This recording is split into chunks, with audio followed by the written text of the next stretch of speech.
ഒരുപാട് ആൾക്കാർ ജീവിതത്തിൽ മുന്നോട്ട് പോകണം അല്ലെങ്കിൽ രക്ഷപ്പെടണം എന്നും പറഞ്ഞിട്ട് നമ്മൾ ഓരോരുത്തരും ഓരോ ദിവസവും തുടങ്ങുമ്പോഴത്തേക്ക് രാവിലെ ഒരു പ്രാർത്ഥനയോടുകൂടിയാണ് എണീക്കുന്നത്. അങ്ങനെ നമ്മൾ ഇപ്പോൾ എണീക്കുമ്പോൾ തന്നെ ഒരു പ്രാർത്ഥനയോട് കൂടി നമ്മൾ മൈൻഡിലേക്ക് കൊടുക്കുകയാണെങ്കിൽ നമ്മുടെ ബോധ മനസ്സും ഉപബോധ മനസ്സും കൂടെ ഒരേ ഒരു ലൈനിൽ വരുന്ന ഒരു ടൈമാണ് നമ്മളുടെ ഉറക്കം ഉണർന്നിട്ടുള്ള ആദ്യത്തെ ഒരു അരമണിക്കൂർ എന്ന് പറയുന്നത്. അപ്പോൾ ഈ സമയത്ത് നമ്മൾ നമ്മുടെ മനസ്സിലേക്ക് കൊടുക്കുന്ന കാര്യങ്ങൾക്ക് നമുക്കൊരു പോസിറ്റീവ് വൈബ്രേഷൻ കിട്ടുകയും അത് പെട്ടെന്ന് അത് ഫലപ്രാപ്തി അല്ലെങ്കിൽ റിസൾട്ട് കിട്ടാനായിട്ട് സാധിക്കുമെന്നാണ് പറയുന്നത്. അപ്പോൾ നമുക്ക് ഈ ഒരു പ്രാർത്ഥനയോട് കൂടി എണീച്ച് ഒന്ന് പ്രാർത്ഥിച്ച് നോക്കുക. അന്നത്തെ ദിവസം കൂടുതലൊരു പോസിറ്റീവ് ആയിട്ടുള്ള റിസൾട്ടുള്ള ദിവസമായിട്ട് മാറും. അപ്പോൾ നമ്മൾ ഓരോരുത്തരും അങ്ങനെ ഓരോ ദിവസത്തെ അങ്ങനെ ഇതായിട്ടാണ് ചെയ്യുന്നത്. പക്ഷേ നമ്മൾ ഉണർന്ന് മുന്നോട്ട് പോകുമ്പോൾ പല കാരണങ്ങൾ കൊണ്ട് നമ്മൾ പ്രതീക്ഷിക്കുന്ന സ്ഥലത്ത് നമ്മൾ എത്തുന്നില്ല. അപ്പോൾ നമ്മൾ അതിന് എന്താണ് കാരണങ്ങളെന്ന് തിരക്കി പല പല സ്ഥലങ്ങളിൽ നമ്മൾ പല പല ആവശ്യങ്ങളും പല പല കാര്യങ്ങളും തേടിപ്പോവും. പക്ഷേ നിങ്ങൾ എന്ത് തന്നെ ആയാലും നിങ്ങൾ ആദ്യം ഒരു കാര്യം മനസ്സിലാക്കുക. നിങ്ങൾ ഒരൊറ്റ കാര്യം നോക്കുക.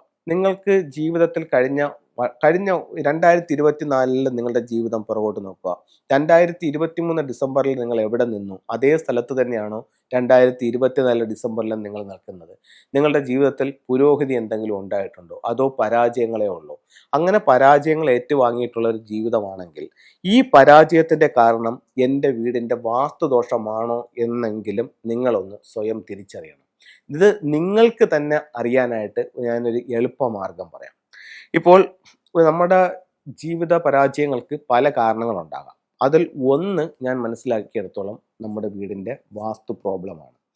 അത് ഏറ്റവും സിമ്പിളായിട്ട് നിങ്ങൾക്ക് മനസ്സിലാക്കണമെന്നുണ്ടെങ്കിൽ നിങ്ങളുടെ വീടിൻ്റെ 4 ഭാഗവും ഒന്ന് നടക്കുമ്പോൾ ഈ വീടിൻ്റെ ഒരേ രീതിയിൽ തന്നെയാണോ 4 വശവും ചുവരുകൾ പോയിരിക്കുന്നതെന്ന് നോക്കുക. അതായത് സ്ട്രൈറ്റ് ആയിട്ട് വീണ്ടും ഇപ്പം ഒരു ഉദാഹരണം പറയുകയാണെങ്കിൽ ഇപ്പോൾ ഒരു സ്ഥലത്തുനിന്നും നേരെ നമ്മൾ കിഴക്കുന്ന് പടിഞ്ഞാറോട്ട് പോകുമ്പോൾ അവിടെ ഒരേ സ്ഥലത്ത് ഫിറ്റ് ചെന്നിട്ട് ഒരല്പം നിന്ന് എന്നിട്ട് അവിടെ നിന്ന് കുറച്ച് അകത്തോട്ട് വടക്കോട്ട് കയറി വീണ്ടും സ്ട്രൈറ്റ് ആയിട്ടാണ് ഫിറ്റിയായി പോയി വീട് സ്ക്വയർ ആയി നിൽക്കുന്നതെന്ന് വെച്ചോ.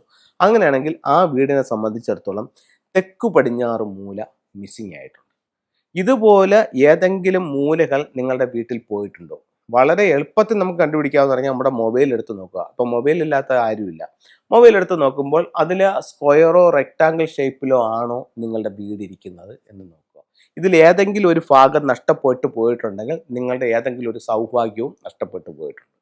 അതുപോലെ തന്നെ ഇതിൽ പ്രധാനപ്പെട്ട ഒരു 3 ദിക്കുകൾ പറയുന്നുണ്ട്. വളരെ പ്രധാനപ്പെട്ട, എല്ലാ ദിക്കിനും അതിൻ്റെതായിട്ടുള്ള പ്രാധാന്യമുണ്ട്, എന്നാലും വളരെ പ്രധാനപ്പെട്ട 3 ദിക്കുകൾ. ഒന്ന് വടക്ക് കിഴക്കെന്ന് പറയുന്ന ഈശാനകോണ്. ഈ വടക്ക് കിഴക്കെന്ന് പറയുന്ന ഈശാനകോണ് നമ്മൾ പരിശോധിക്കുമ്പോൾ ആ മൂല നഷ്ടപ്പെട്ടു പോയിട്ടുണ്ടോ എന്ന് നോക്കുക. അങ്ങനെയാണെങ്കിൽ നിങ്ങളുടെ വീടിൻ്റെ അഭിവൃദ്ധിയില്ല. തെക്ക് കിഴക്ക് പോലെയാണ് നിങ്ങൾക്ക് നഷ്ടപ്പെട്ടു പോയിട്ടുണ്ടെന്നുണ്ടെങ്കിൽ നിങ്ങൾക്ക് കടബാധ്യത ഉണ്ടാകും. തെക്ക് പടിഞ്ഞാറ് മൂലയാണ് നിങ്ങൾക്ക് നഷ്ടപ്പെട്ടു പോയിട്ടുണ്ടെന്നുണ്ടെങ്കിൽ വീട്ടിൽ ഭാര്യയും ഭർത്താവും നിങ്ങളുടെ അഭിപ്രായ വ്യത്യാസങ്ങളും ഗൃഹനാഥയ്ക്ക് ആരോഗ്യ സംബന്ധമായിട്ടുള്ള പ്രശ്നങ്ങളും വീട്ടിലുണ്ടാകും. വടക്ക് പടിഞ്ഞാറ് മൂലയാണോ പോയിട്ടുള്ളതെങ്കിലോ ഗൃഹനാഥൻ്റെ അഭിവൃദ്ധിയില്ല, നിങ്ങളെ സപ്പോർട്ട് ചെയ്യുന്ന ആൾക്കാർ പൊതുവെ കുറയും. അപ്പോൾ ഈ രീതിയിൽ എന്തെങ്കിലും ബുദ്ധിമുട്ടുണ്ടോ എന്നുള്ളത് നോക്കുക. അടുത്തത്, നിങ്ങളുടെ വീട് ദിക്കിലാണോ വിധിക്കിലാണോ എന്ന് നോക്കുക. അതെന്താ ദിക്കും വിധിക്കും എന്ന് ചോദിച്ചു കഴിഞ്ഞാൽ, അതായത് നിങ്ങളുടെ വീട് എടുക്കുമ്പോൾ നിങ്ങൾ കോമ്പസ് എടുക്കുക. നിങ്ങൾ സൂര്യനെ നോക്കിക്കണ്ട് മാത്രം കറക്റ്റ് ചെയ്യാൻ നിൽക്കേണ്ട, നിങ്ങൾ കോമ്പസ് എടുക്കുക. കോമ്പസ് എന്ന് പറയുന്നത് ഇപ്പോൾ നമുക്കൊരു 100 രൂപയ്ക്ക് വേണമെങ്കിലും ഒരു കോമ്പസ് വാങ്ങിക്കാനായിട്ട് കിട്ടും. മൊബൈലിലുള്ള കോമ്പസ് എപ്പോഴും കൃത്യം ആയിരിക്കണമെന്നില്ല. ചില സമയത്ത് ചില ഡിഗ്രികളിൽ കുറച്ച് വേരിയേഷൻ കാണിക്കാനുള്ള സാധ്യതയുണ്ട്. അതുകൊണ്ട് നിങ്ങളൊരു മാനുവലായിട്ടുള്ള ഒരു കോമ്പസ് എടുക്കുക. എടുത്തിട്ട് അത് നിങ്ങൾ വീടിൻ്റെ മെറ്റൽ എനർജി ഒന്നും വരാത്തൊരു ഭാഗത്ത് നിങ്ങൾ വയ്ക്കുക, പ്രധാന വാതിലിൽ വയ്ക്കുക. എന്നിട്ട് നിങ്ങൾ നോക്കുക, ഇതിൽ ഈസ്റ്റ് വെസ്റ്റ് സൗത്ത് കറക്റ്റ് ആയിട്ടാണോ അതോ ഏതെങ്കിലും ഒരു കോണിലേക്കാണോ ഇതിൽ ഈസ്റ്റ് പോയിരിക്കുന്നത്, ഒരു കോണിലേക്കാണോ വെസ്റ്റ് പോയിരിക്കുന്നത് എന്ന് നിങ്ങൾ നോക്കുക. അപ്പോൾ ഈസ്റ്റ് വെസ്റ്റ് കറക്റ്റ് ആണെങ്കിൽ നമ്മളൊരു പ്ലസ് എഴുതിയാൽ എങ്ങനെ ഇരിക്കും, അതുപോലെ ഈസ്റ്റ് വെസ്റ്റ് സൗത്ത് നോർത്ത് ഇരിക്കും. അതേസമയം അത് വിധിക്കിലാണെങ്കിലോ നമ്മൾ ഇൻറ്റു എഴുതിയാൽ എങ്ങനെ ഇരിക്കും, അതുപോലെ ആയിരിക്കും ഇരിക്കുന്നത്. അപ്പോൾ വാസ്തുവിൽ പറയുന്നു ദിക്കിലായിരിക്കണം വീട്, വിധിക്കിലെ വീടുകൾ ശുഭകരമല്ല എന്ന് പറയുന്നുണ്ട്.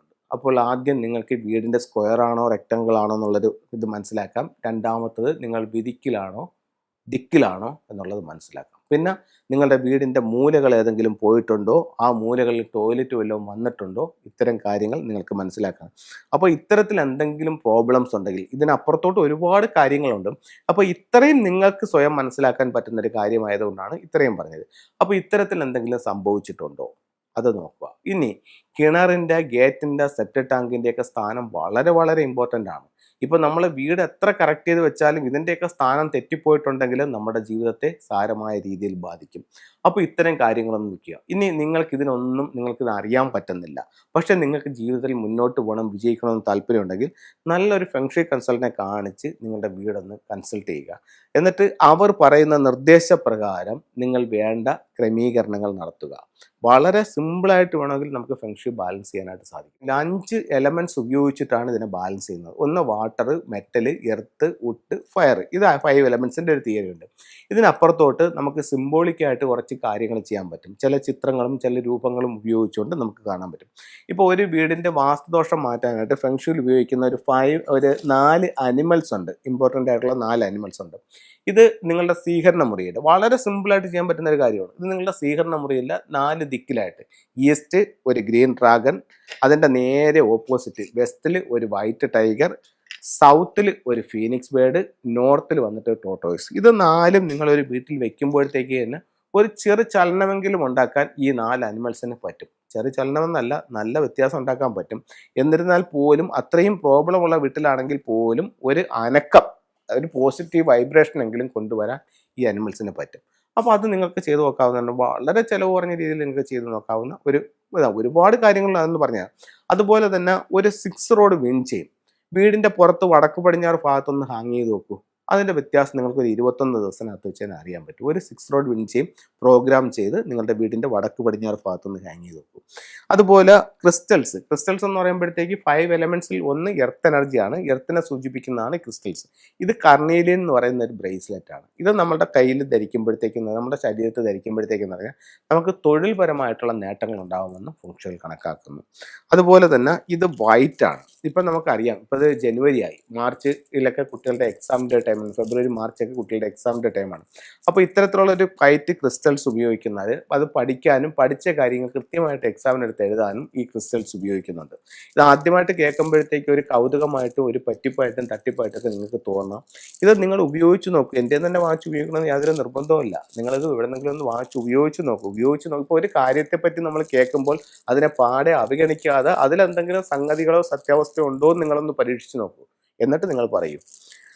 അത് കഴിഞ്ഞിട്ട് അടുത്തതെന്ന് പറയുന്നത് കരിങ്ങാലിമാലയാണ്. ഇപ്പോൾ കരിങ്ങാലിമാല വലിയൊരു ട്രെൻഡായിട്ട് നിൽക്കുന്ന സമയമാണ്. അപ്പോഴത്തേക്കെന്ന് പറഞ്ഞു കഴിഞ്ഞാൽ വളരെ ഒരു പോസിറ്റീവ് എനർജി നെഗറ്റീവ് എനർജികളിൽ നിന്ന് ഒഴിവാക്കാനും അതുപോലെ അതിനോടൊപ്പം തന്നെ നമുക്ക് ഈ സ്കിൻ പരമായിട്ടുണ്ടാകുന്ന പ്രോബ്ലംസിനെയൊക്കെ ഓവർകം ചെയ്യാനും ഒക്കെ കരിങ്ങാലിമാല ഉപയോഗിക്കുന്നുണ്ട്. അത് ഇത് ഒരു നൂലിൽ കൊരുത്തതാണ്. ഇതെന്ന് പറഞ്ഞാൽ പ്യുവറായിട്ടുള്ള വെള്ളിയിൽ കെട്ടിയെടുത്തതാണ്. അതിനോടൊപ്പം തന്നെ ഇതെന്ന് പറയുന്നത് സിട്രിൻ്റെ സ്റ്റോൺ ആണ്. സിട്രിൻ്റെ സ്റ്റോൺ സിൽവറിൽ കെട്ടിയെടുത്തതാണ്. ഇതെന്ന് പറയുന്നത് നമുക്ക് സമ്പത്തിനെ ആകർഷിക്കാനാണ്. 2025 ഒരു പ്രത്യേകത എന്ന് പറയുന്നത് ക്രിസ്റ്റൽസും മെറ്റൽസും കൂടെ കൂടിച്ചേരുന്നത് ഒരു ഭയങ്കര വൈബ്രേഷൻ സൃഷ്ടിക്കുമെന്നും ഒത്തിരി പോസിറ്റീവുള്ള റിസൾട്ട് നമുക്ക് കിട്ടുമെന്നും പറയുന്നുണ്ട്.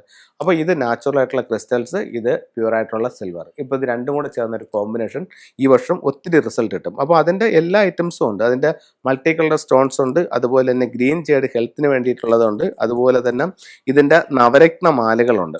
9 സ്റ്റോൺസും അടങ്ങിയിരിക്കുന്ന നവരത്ന മാലകളുണ്ട്. അപ്പോൾ ഇത്തരത്തിലുള്ള ഓരോന്നും ഒരുപാട് റിസൾട്ട് നമ്മുടെ ജീവിതത്തിലേക്ക് തരും. അതുപോലെ തന്നെ ഇപ്പോൾ വളരെ ട്രെൻഡിങ് ആയിട്ട് പോയിക്കൊണ്ടിരിക്കുന്നതെന്ന് പറഞ്ഞാൽ ആമമോതിരം. ഇപ്പോൾ എല്ലാവരും ധരിക്കുന്നുണ്ട്. അത് നമുക്ക് തൊഴിലിനും ദീർഘായുസിനും വളരെ നല്ല റിസൾട്ട് തരുമെന്ന് ചൈനീസ് വാസ്തുകലയായ ഫെങ്ഷുയിൽ പറയുന്നുണ്ട്. അപ്പോൾ നിങ്ങൾക്ക് തൊഴിലിനും ദീർഘായുസിനും നല്ലതാണ്. സ്ത്രീകൾക്കാണെങ്കിൽ ഇടത് കൈയിലും പുരുഷന്മാർക്കാണെങ്കിൽ വലത് കൈയിലും ധരിക്കാവുന്നതാണ്. എല്ലാവർക്കും എല്ലാ ഐശ്വര്യങ്ങളുമുള്ള ഒരു വർഷമായി 2025 ഭവിക്കട്ടെ എന്ന് പ്രാർത്ഥിച്ചുകൊണ്ട് നിർത്തുന്നു.